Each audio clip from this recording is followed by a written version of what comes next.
আসসালামু আলাইকুম সুপ্রিয় দর্শক, কেমন আছেন সবাই? আজকের ভিডিওতে আমরা সার্বিয়া নিয়ে কথা বলব। বর্তমানে সার্বিয়ার ভিসা আপডেট কি সেটা নিয়ে আমরা কথা বলব। বর্তমানে এখন প্রচুর বাংলাদেশী সার্বিয়া দেশটিতে যাওয়ার জন্য চেষ্টা করছেন। সার্বিয়া দেশটি আপনাদের জন্য কেমন হবে? এই সার্বিয়া দেশটিতে মূলত আপনারা কিন্তু বিভিন্ন ধরনের সুযোগ সুবিধা কিন্তু পাবেন সেখানে গেলে। কারণ ইউরোপের নন সেনজেন কান্ট্রি গুলার ভিতরে এই সার্বিয়া দেশটি কিন্তু আসলে সবথেকে ভালো একটি দেশ। তো এখন প্রচুর বাংলাদেশী সার্বিয়া দেশটিতে যাওয়ার জন্য কিন্তু চেষ্টা করছেন। মূলত এখন সার্বিয়া ভিসার কি পরিস্থিতি? বর্তমানে এখন সার্বিয়ার ভিসা করতে হলে আপনাদের কি ডকুমেন্টস দিতে হবে? আপনারা কি কাজ সার্বিয়াতে মূলত পাবেন? আপনারা সার্বিয়াতে গেলে সেলারি কেমন পেতে পারেন? এইসব বিষয়গুলো নিয়ে আমরা A to Z কথা বলবো। অবশ্যই ভিডিওটি স্কিপ করবেন না। ভিডিওটি শেষ পর্যন্ত দেখবেন। তাহলে গুরুত্বপূর্ণ তথ্য আজকের এই সার্বিয়া দেশটির কিন্তু পেয়ে যাবেন। আর আপনি যদি আমাদের কাছে একদম নতুন ভিউয়ার্স হয়ে থাকেন, রেগুলার সার্বিয়ার আপডেট পেতে অবশ্যই কিন্তু চ্যানেলটিকে সাবস্ক্রাইব করে দিবেন।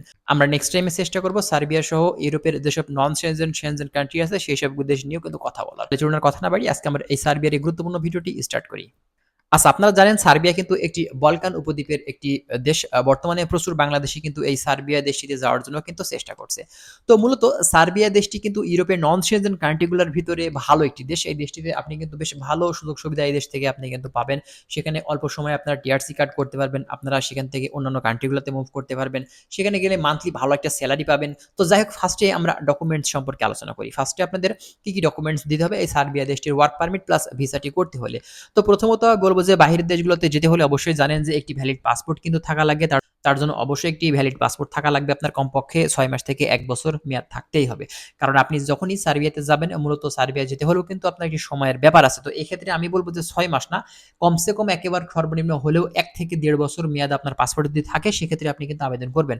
আর যদি আপনার ১ বছরেরও কম সময় থাকে এক্ষেত্রে আমি বলব যে আপনার পাসপোর্ট রিনিউ করার পরে তারপরেই কিন্তু আপনি এই সার্বিয়ার জন্য ফাইল সাবমিট করবেন। আচ্ছা, তারপরে লাগবে হচ্ছে আপনার একটি সাদা ব্যাকগ্রাউন্ডের ছবি। এরপরে লাগবে হচ্ছে পুলিশ ক্লিয়ারেন্স বা পিসি। অনেকে বলে থাকেন যে ভাই পুলিশ ক্লিয়ারেন্স লাগে কিনা সার্বিয়া যেতে হলে? অবশ্যই আপনার পুলিশ ক্লিয়ারেন্স লাগবে ভাই। আপনি যদি সার্বিয়াতে যেতে চান সেক্ষেত্রে পুলিশ ক্লিয়ারেন্স কিন্তু অবশ্যই আপনার দেওয়া লাগবে। সেটা কিন্তু আগে না, পরবর্তীতে আপনার দেওয়া লাগবে ভিসা হওয়ার আগ দিয়ে। এরপরে লাগবে হচ্ছে আপনার সিভি অথবা বায়োডাটা। তারপরে দরকার পড়বে হচ্ছে আপনার অভিজ্ঞতা সার্টিফিকেট। যদি আপনি একজন স্কিল ওয়ার্কার হিসেবে বাংলাদেশ থেকে যান এক্ষেত্রে আপনার কিন্তু অবশ্যই স্কিল সার্টিফিকেট দিতে হবে। আর আপনি যদি সাধারণ শ্রমিক হিসেবে যান সেক্ষেত্রে কিন্তু এটা দরকার নেই। এবং এডুকেশনাল কোয়ালিফিকেশন। আপনার যদি শিক্ষাগত যোগ্যতা থেকে থাকে এক্ষেত্রে আপনি এটা এড করতে পারেন। আবার যদি না থেকে থাকে সেক্ষেত্রে কিন্তু এটা কোনো প্রয়োজন নেই। তবে একটা জিনিস, বিভিন্ন হাই স্টেপে যারা কাজ করবেন মূলত তাদের ক্ষেত্রে কিন্তু অবশ্যই আপনার স্কিল সার্টিফিকেট, তারপরে আপনার এডুকেশনাল কোয়ালিফিকেশন এগুলা কিন্তু দেওয়া লাগবেই। ঠিক আছে? এবং এরপরে দরকার পড়বে এনআইডি কার্ড। যদি এনআইডি কার্ড না থেকে থাকে এক্ষেত্রে আপনার জন্ম নিবন্ধনের সার্টিফিকেট দিলেও কিন্তু চলবে। ঠিক আছে? তো ডকুমেন্টস এর ক্ষেত্রে এই ডকুমেন্টস গুলাই কিন্তু লেগে থাকে আপনার সার্বিয়ার একটি ওয়ার্ক পারমিট প্লাস ভিসাটি করতে হলে।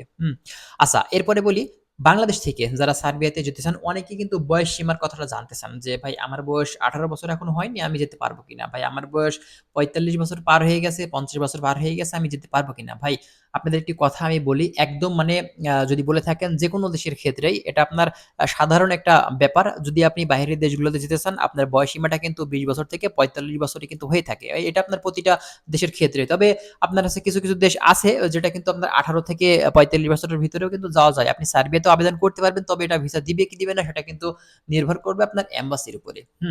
তো যাই হোক, যেটা বলছিলাম বয়স সীমাটা আপনার এই ২০ থেকে ৪৫ বছরের ভিতরে সবথেকে কিন্তু বেটার হয়। আর যাদের ৪৫ প্লাস তাদের ক্ষেত্রেও কিন্তু ঠিক ওই ১৮ প্লাস মতনই হবে। যদি আপনার এম্বাসি মনে করে যে আপনাকে ভিসা দিবে অবশ্যই কিন্তু দিবে। যদি মনে করে যে না, বয়সের এই সীমাটা মানে হবে না, ২০ বছর থেকে ৪৫ বছরের ভিতরে দেবে এক্ষেত্রে কিন্তু এটা তাদের ইচ্ছা সম্পূর্ণটাই। তো এর সাথে যারা বর্তমানে এই দেশটিতে যেতে চাচ্ছেন সার্বিয়াতে, মূলত সার্বিয়ার কারেন্সিটা কি? সার্বিয়াতে কিন্তু আপনার সার্বিয়ান দিনার চলে। আর সার্বিয়ার যে রাজধানী সেটা কিন্তু বেলগ্রেড এবং সার্বিয়ার যে ভাষা এটা কিন্তু আপনার স্থানীয় সার্বীয় ভাষায় চলে থাকে। তো এই দেশটির মূলত আপনার হচ্ছে যারা যেতে চাচ্ছেন বর্তমানে এখন আপনারা কিন্তু বিভিন্ন টাইপের কাজে কিন্তু যেতে পারবেন। আর সার্বিয়া দেশটির যে ভৌগোলিক অবস্থান এটা হচ্ছে আপনার দক্ষিণ-পূর্ব ইউরোপের একটি স্থলবেষ্টিত দেশ এটা। দেশটির উত্তরে হাঙ্গেরি আছে, পূর্বে রোমানিয়া ও বুলগেরিয়া, দক্ষিণে কসোভো আছে, আলবেনিয়া ও উত্তরে আছে উত্তর ম্যাসিডোনিয়া এবং পশ্চিমে মন্টিনিগ্রো, ক্রোয়েশিয়া ও বসনিয়া আছে। এই কান্ট্রিগুলা কিন্তু আশেপাশে আছে। আপনারা বুঝতেই পারছেন এই দেশটি এমন একটি জায়গাতে অবস্থিত যার চারিপাশেই কিন্তু ইউরোপের বেশ কিছু সেনজেন, নন সেনজেন বিভিন্ন দেশই কিন্তু আছে। তো আপনারা সেখান থেকে যদি মুভ করতে চান বৈধভাবে বা অবৈধভাবে আপনি সব রকম করেই কিন্তু মুভ করতে পারবেন। ঠিক আছে? তো এখন আসি কাজের বিষয়ে। সার্বিয়াতে মূলত কি টাইপের কাজ পাওয়া যায়? ভাই সার্বিয়াতে বিভিন্ন টাইপের কাজ আপনি পাবেন। ভাই কাজের কিন্তু অভাব নেই সার্বিয়াতে। প্রচুর কাজ আছে সার্বিয়াতে। বেশ কিছু বাংলাদেশী কিন্তু ভাই আমাদের এই সার্বিয়া দেশটিতে অবস্থান করছে। বর্তমানে কিন্তু আসলে যে পরিমাণে হাইপ বাংলাদেশ থেকে সার্বিয়া নিয়ে চলছে, তো যদি আপনি বলেন যে ভাই ইউরোপের নন সেনজেন কান্ট্রি গুলার ভেতরে সবথেকে বেশি ভিসা হচ্ছে বা বেশি ভিসার রেশিও কোন দেশে? সেটা হচ্ছে সার্বিয়া। আর সার্বিয়াতেই কিন্তু বেশি বাংলাদেশীরা এখন কিন্তু যাওয়ার জন্য চেষ্টা করছে। তো আপনি কিন্তু বিল্ডিং কনস্ট্রাকশন সেক্টরে দেশে কাজ করতে পারবেন, আপনি গার্মেন্টস সেক্টরে কাজ করতে পারবেন, আপনি দেখা যাচ্ছে যে বিল্ডিং কনস্ট্রাকশন ছাড়াও কিন্তু বিভিন্ন টাইপের ফ্যাক্টরিতে কাজ করতে পারবেন, এগ্রিকালচারে আপনি কিন্তু সুযোগ পাবেন, হোটেল রেস্টুরেন্টে সুযোগ পাবেন। ভাই কাজের অভাব নেই, বিভিন্ন টাইপের আপনি কাজ কিন্তু এই সার্বিয়া দেশটিতে করতে পারবেন। আমরা নেক্সট টাইমে মানে সবকিছু ভেঙে ভেঙে কিন্তু একটা বিষয় নিয়ে কথা বলবো। আপনারা যদি আমাদের সাপোর্ট করেন, আমাদের সাথেই থাকেন, অবশ্যই কিন্তু চ্যানেলটিকে সাবস্ক্রাইব করে রাখবেন এবং আপনারা কি জানতে চাচ্ছেন সেটা কমেন্ট করবেন। আমরা সেই সব বিষয়গুলো নিয়ে কিন্তু কথা বলার চেষ্টা করব নেক্সট টাইমে। ঠিক আছে?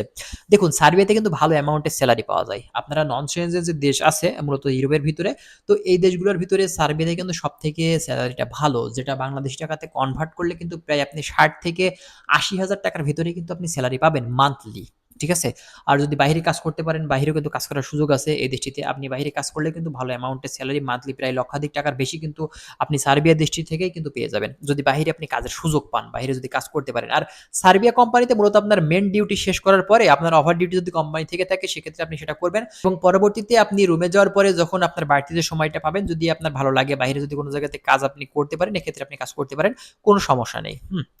তো এখন যারা সার্বিয়াতে যেতে চাচ্ছেন, মূলত সর্বশেষ আমরা খরচ বিষয় নিয়ে কথা বলি। সার্বিয়াতে যেতে হলে কত টাকা এখন লাগতে পারে? ভাই সার্বিয়া দেশটি মূলত বুঝতেই পারছেন এখন ইউরোপের নন চেঞ্জ এর ভিতরে কিন্তু বেটার একটি অপশন সার্বিয়া। মানে ইউরোপের দেশগুলা যারা এখন যেতে চাচ্ছেন মূলত, তো খরচের বিষয়টা বলতে গেলে ভাই কমপক্ষে এখন সর্বনিম্ন হলেও কিন্তু ৭ থেকে ৮ লক্ষ টাকা আপনার লাগতে পারে। আমরা বিগত দিনগুলোতে দেখেছি ৬ থেকে ৭ এর ভিতরে হয়ে যেত, কিন্তু বর্তমানে এখন আর ওই খরচে হচ্ছে না। এখন কিন্তু কমপক্ষে আপনার ৭ থেকে ৮ লক্ষ টাকা খরচ করা লাগবেই। ঠিক আছে? তাছাড়া কিন্তু আপনি এই দেশটিতে যেতে পারবেন না। আর আরেকটি কথা সেটা হচ্ছে যদি নিজের কোনো মাধ্যম থাকে, নিজের কোনো আত্মীয়স্বজন, বন্ধু-বান্ধব থেকে থাকে ভাই সেটা আলাদা বিষয়। সেটা আপনার ভালো একটা কোম্পানি থেকে যদি আপনার একটা ওয়ার্ক পারমিট নিয়ে আসতে পারে পিপিজেড সহ, তো এক্ষেত্রে কিন্তু ভাই কম খরচে আপনি বাংলাদেশ থেকে যেতে পারবেন। ঠিক আছে? তো যাই হোক আশা করছি বুঝতে পারছেন। আর যদি অন্য কিছু আপনাদের জানার থাকে আপনারা কমেন্ট করবেন। আমরা চেষ্টা করব আরো বিভিন্ন ধরনের তথ্য দিয়ে আপনাদেরকে হেল্প করার। তো ভালো থাকবেন সবাই। আজকে এখানে শেষ করছি। আল্লাহ হাফেজ।